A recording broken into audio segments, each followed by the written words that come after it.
মানুহে মন্দিৰত গৰুৰ মূৰ থব বুলি কোৱা কল্পনা কৰা ব্যক্তিজন তেওঁৰ শৰীৰ আৰু মন কিমান কলা হ'ব পাৰে সেই কথাটো আপোনালোকে চিন্তা কৰিব পাৰিব। কোনোবা সদাশয় ব্যক্তিয়ে যদি এনেকুৱা ষ্টেটমেণ্টৰ বিৰুদ্ধে পুলিচত কেছ দিয়ে, আমি তেখেতক সুধিম যে আপোনাৰ লগত কি প্ৰমাণ আছে।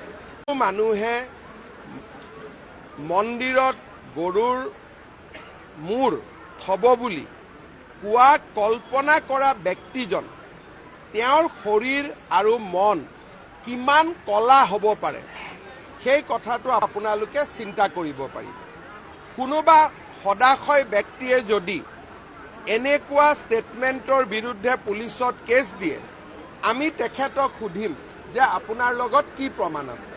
মানুহে মন্দিৰত গৰুৰ মূৰ থব বুলি কোৱা কল্পনা কৰা ব্যক্তিজন তেওঁৰ শৰীৰ আৰু মন কিমান কলা হ'ব পাৰে সেই কথাটো আপোনালোকে চিন্তা কৰিব পাৰিব।